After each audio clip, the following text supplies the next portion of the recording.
Right. Ye old search engine. Google is arguably the most famous example of a search engine. Who remembers Ask Jeeves? Now, it might be rather patronising to explain how search engines work, but there's a lot more going on behind the scenes than we see.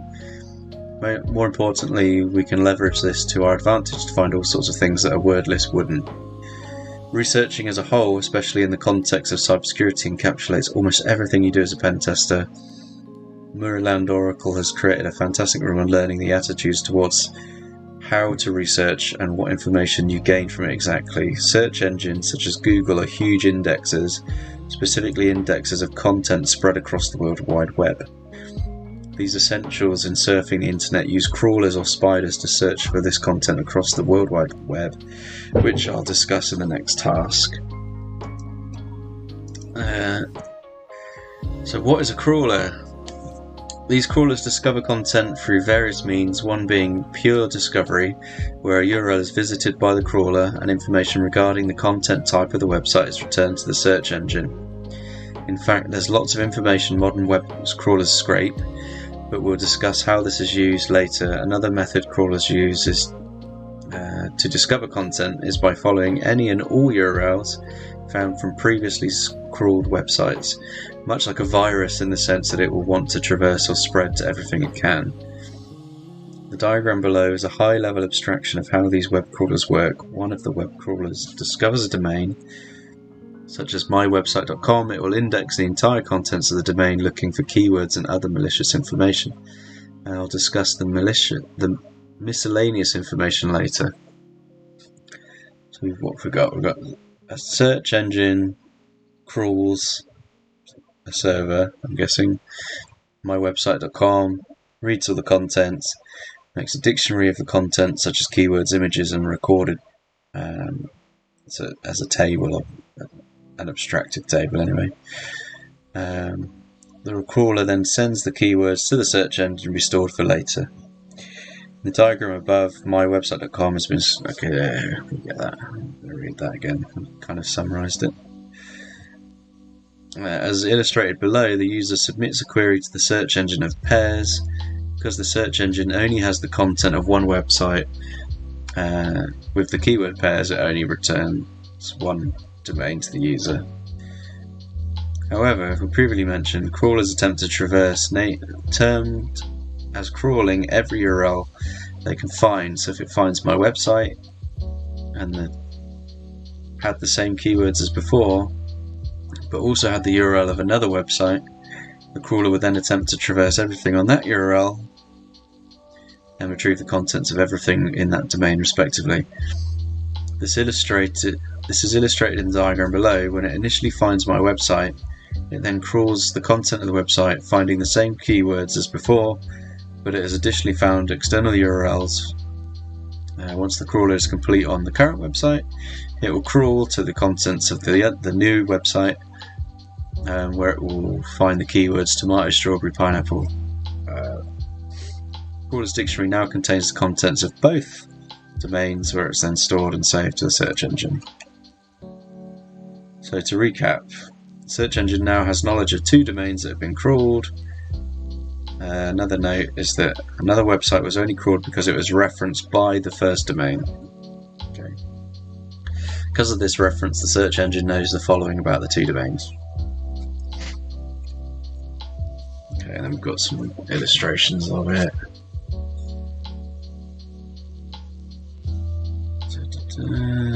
So it's what we're using. Searching for pairs gives you one. Searching for strawberries gives you the other one. This is great, but imagine if the website had multiple external URLs, as they often do. That would require a lot of crawling to take place. There's always a chance that another website might have similar information.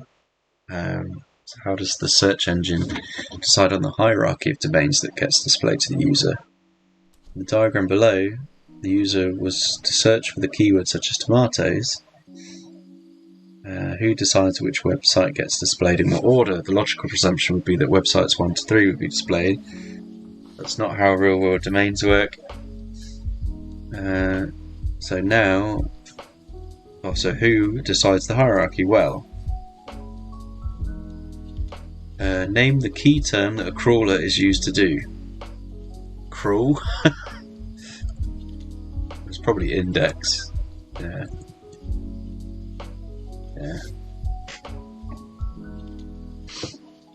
What is the name of this technique that search engines use to retrieve this information about websites? Crawling. What is an example of the types of content that could be gathered from a website? Keywords.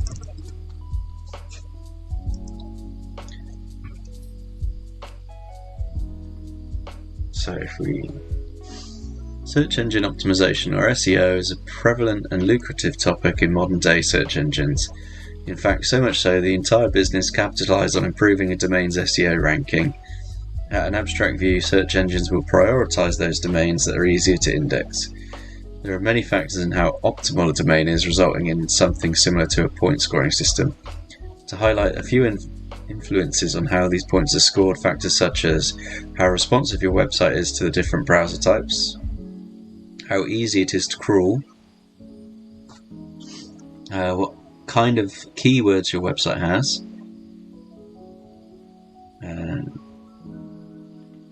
there is a lot of complexity in how the various search engines individually point score to rank these domains, including vast algorithms. Naturally, companies running these search engines, such as Google, don't share exactly how the hierarchic view of domains ultimately ends up, although as these are businesses at the end of the day, you can pay to advertise boost the order in which your domain is displayed. It always makes me laugh when you search for like Domino's Pizza and Pizza Hut or something have paid to appear above their ranking. It's like, how do they get away with that? Let me break for a sec. I need to blow my nose because it's getting hay fevered up to the car.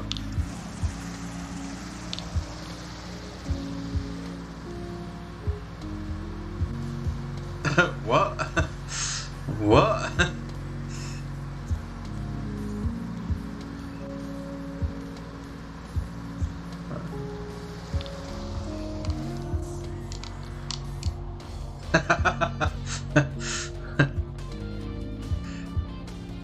-8 damage for that.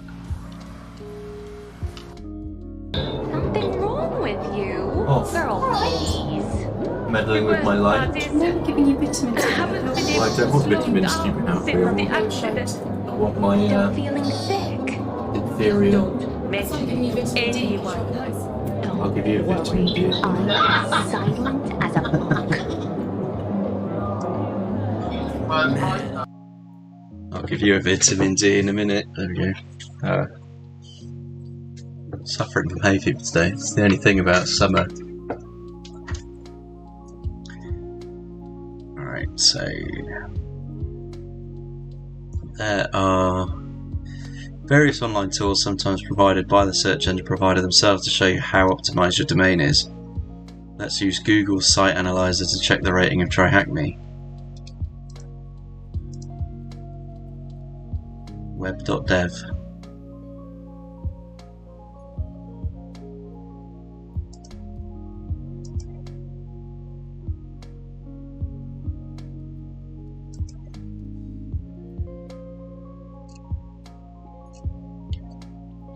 Page speed.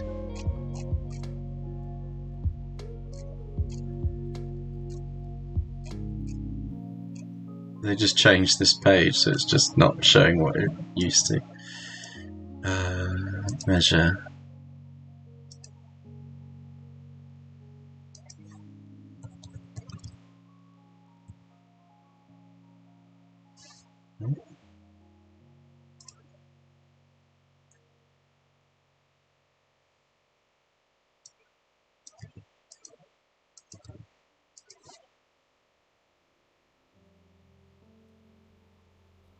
Core Web Vitals assessment failed.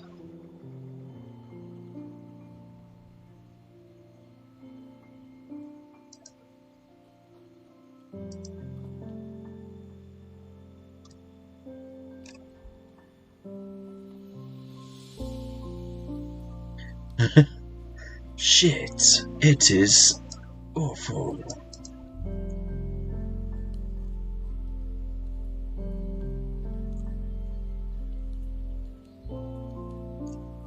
Okay, I'm sure that's not exactly the outcome they wanted. Oh, the performance sucked even in the screenshot. That's funny. According to the tool, TryHackMe has an SEO rating of 85. Why does it show you that?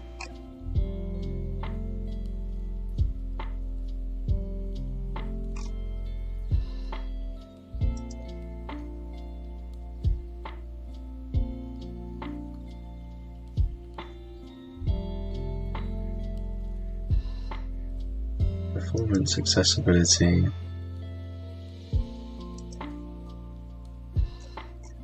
Guessing they just don't show it anymore.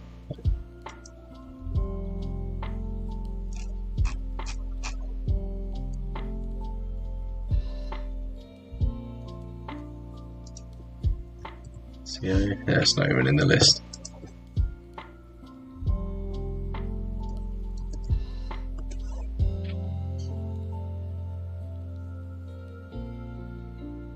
Site checker. Google rank checker. It's not the official one though.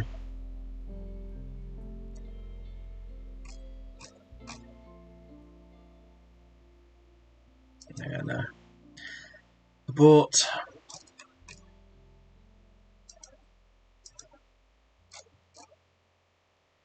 Use the same SEO checker. That's what we did, and they've changed the tooling.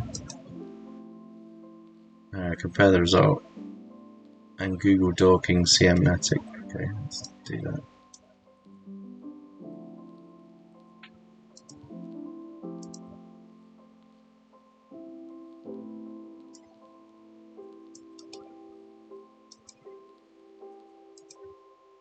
Oh, it's getting me to compare the two things, okay.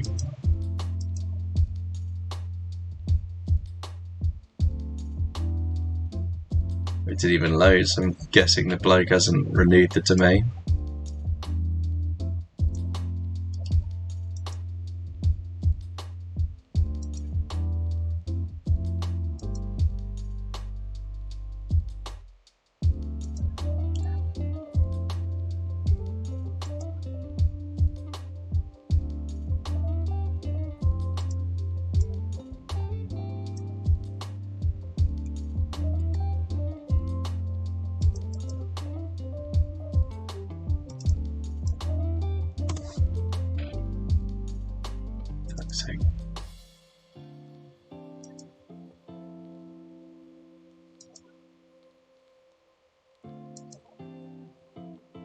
We're having trouble finding that site.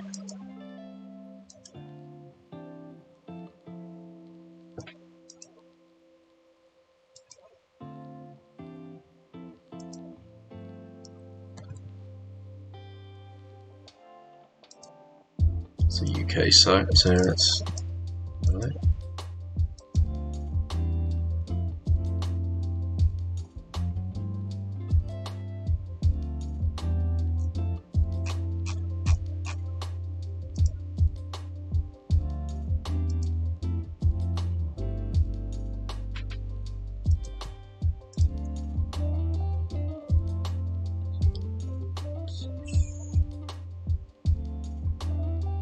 Last updated until expiry.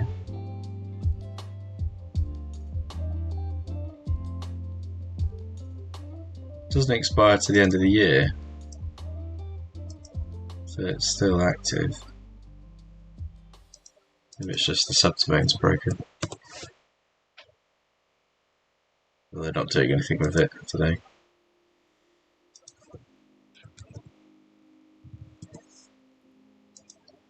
Yeah, he's still using it. Ben, if you watch this video, turn your Google Dorking subdomain back on.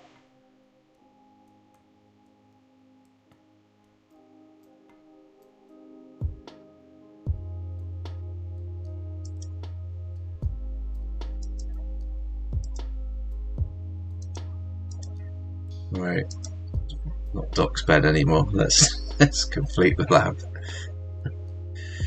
Right, robots.txt. So similar to sitemaps, which we'll discuss later, this file is the first thing indexed by crawlers when visiting a website. This file must be served at the root directory specified by the web server itself. Looking at this file extension of .txt is fairly safe to assume that it's a text file. Text file defines the permissions of the crawler, or what permissions they have to the website. For example, the type of crawler is allowed to you only want Google's crawler to index your site and not MSN's. Moreover, robots.txt can specify what files and directories that we do or don't want them to be indexed. A very basic markup of robots.txt is like so. We have a few keywords, so user agent, allow, disallow, sitemap. In this case, the crawler can index the site, is allowed to index the entire contents of the site, and is located here. Say we wanted to hide directories from or files from the crawler. Robots.txt works on a blacklisting basis. Essentially, unless told otherwise, the crawler will index everything it finds. So with this example, the crawler can index the site, or any crawler can index the site. The crawler can index every other content that isn't contained within the super secret directory.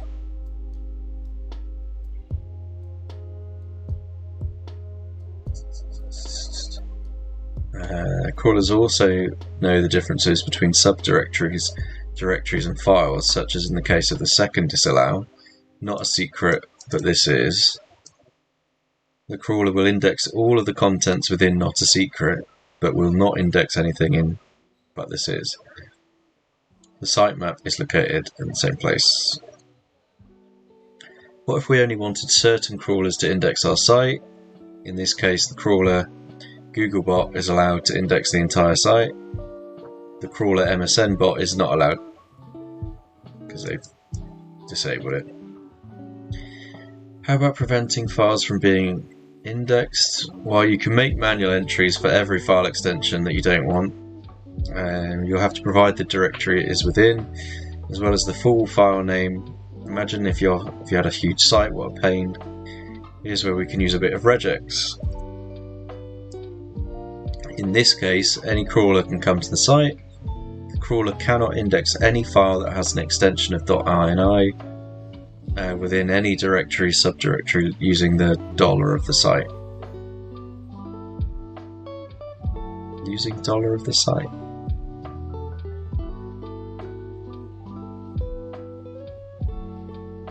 $'s the end of the string, so that's just any part of the site with an ending of ini. So sitemap is located in the same place. Yeah, okay. Why would you want to hide an ini? Well, files like this contain sensitive configuration. Can you think of any other file formats that might contain sensitive information? Yes. Where would the robots.txt file be located on the domain ablog.com? ablog.com/robots.txt. What's the hint? Full path. If a website was to have a sitemap, where would that be located? /sitemap.xml. How would we only allow Bingbot to index the website?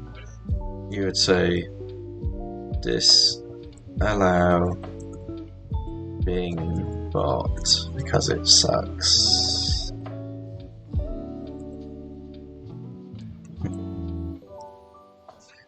What's this specific thing? Maybe it doesn't like cats.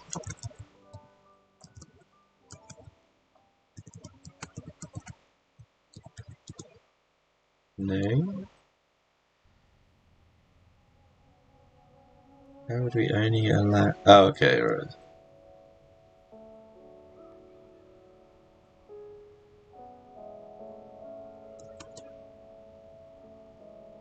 What?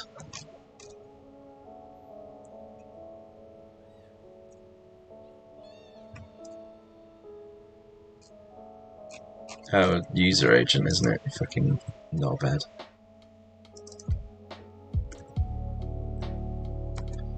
Yeah. How would we prevent a crawler from indexing the directory "Don't Index Me"?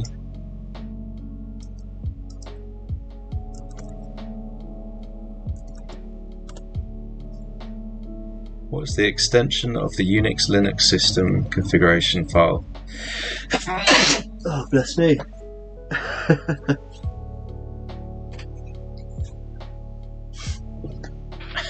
Right, what was I saying? You know that when you sneeze so hard you can see the future, just like...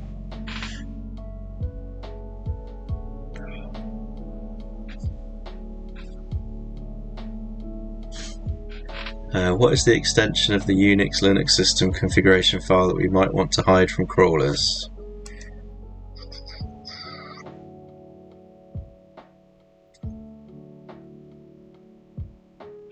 What would this be? Got 4.conf?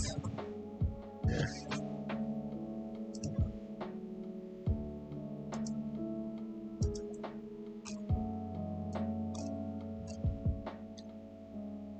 Comparable to geographical maps in real life, sitemaps are just that, but for websites. Sitemaps are indicative resources that are helpful for crawlers. They specify necessary routes to find content on the domain. The below illustration is a good example of the structure of a website and how it may look on a sitemap. Basically a data dictionary, isn't it? Just telling people what to look at. The blue rectangles represent the root of nested content, similar to the directory products of the store, whereas the green rounded rectangles represent an actual page. However, this is for illustration purposes only. Sitemaps don't look like this in the real world, they look something more like this. So it's just an XML doc.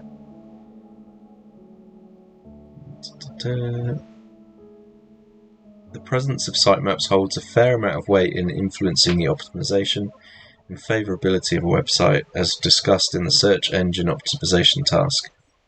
These maps make the traversal of content much easier for the crawler. Why are sitemaps so favorable? Search engines are lazy. Well, better yet, search engines have a lot of data to process. The efficiency of how this is collected is paramount.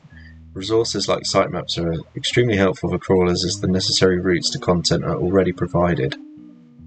All the crawler has to do is scrape the content rather than go through the process of manually finding and scraping. Think of it as using the word list to find files instead of randomly guessing their names. The easier a website is to crawl, the more sophisticated it is for the search engine. What is the typical structure of a sitemap? XML. What is a real-life example can sitemaps be compared to?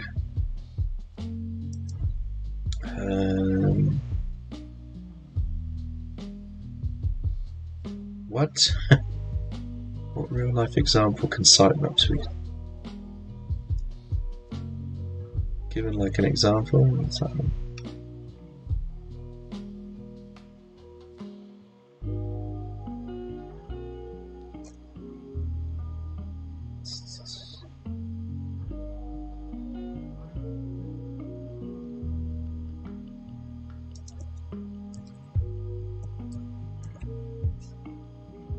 Oh, geographical maps. Right, okay.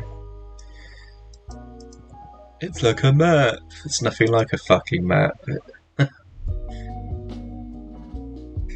Name the keyword of the path taken for a content on a website. Route.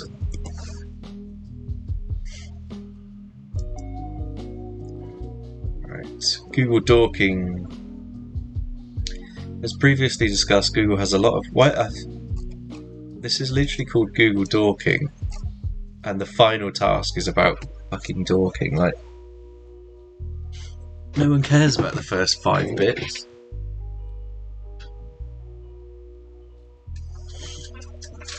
We previously discussed Google has a lot of websites crawled and indexed. Your average Joe uses Google to look at cat pictures. I'm more of a dog person myself, while Google will have many cat pictures indexed ready to be served. This is rather trivial use of the search engine. For example, we can add operators such as that from programming languages to either increase or decrease search results, or perform an action such as arithmetic. So if we wanted to narrow down our search query, we can use quotation marks. Google will interpret everything within these quotes as exact and only return the results of the exact phrase provided. Rather useful to filter through rubbish that we don't need, as we've done so below. Now, refining the query, we can use terms such as site, query, to search for the specified site for the keyword we provided to filter out content. It may be harder to find otherwise. For example, using site, query, BBC and GHCQ, we have modified the order of which Google returns the results. Screenshot below, searching for GHCQ news returns approximately 1,060,000 results. The website that we want is ranked behind behind GHCQ's actual website.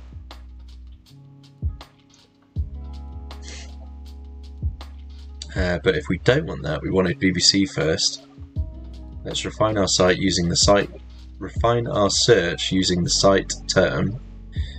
Notice how in the screenshot below, Google returns much fewer results. Additionally, the page that we didn't want has disappeared.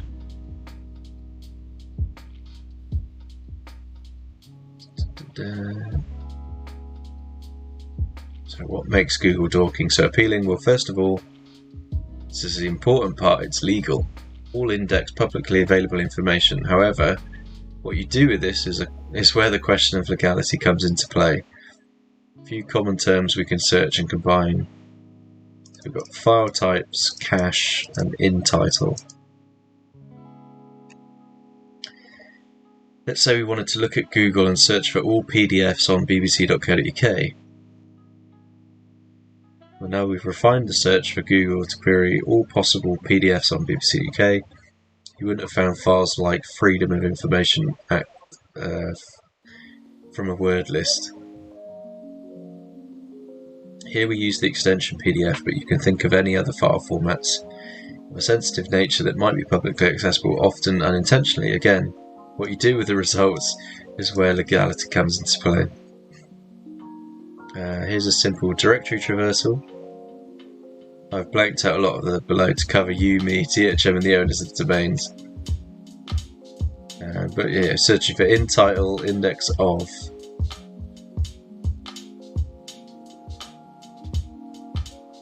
So searching for any site that has the index of setting. So if someone's dumb enough to misconfigure their website,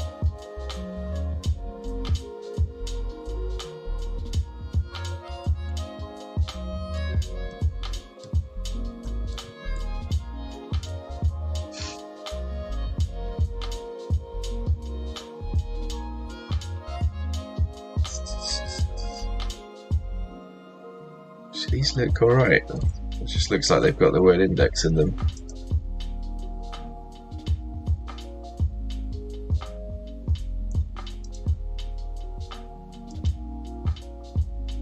So there you go, there's that, looks like.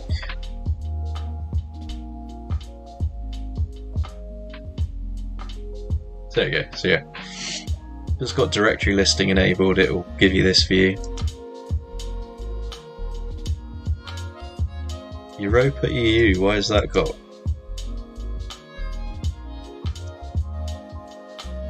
Sick. Okay. Nice. Why is the European... Yeah, okay, whatever. So yeah, if they're dumb enough to misconfigure, you can do stuff like that. What would be the format used to query the site BBC about flood defences?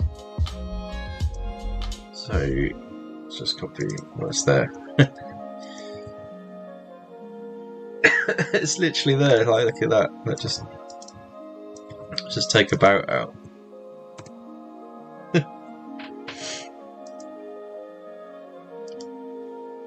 question here. Why have they got that? Oh, it's... They filtered it out. What search term would you look for? What search term? No. What term would you use to search by file type?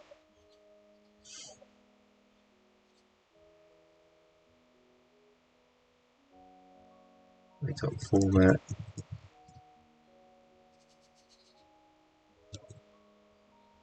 What?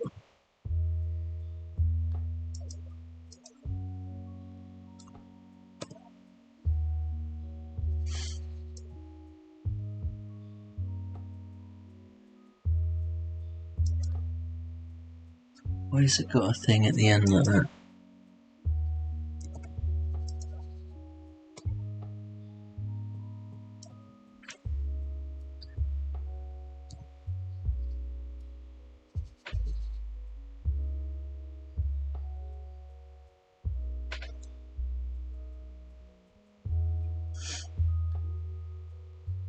Oh, what's the fucking thing?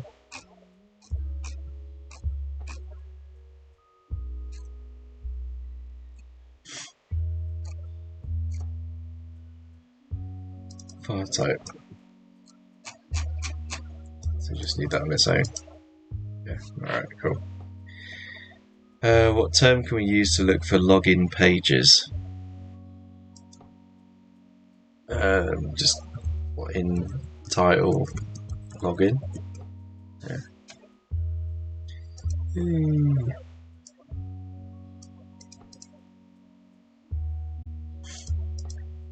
So hint for that one. Term query.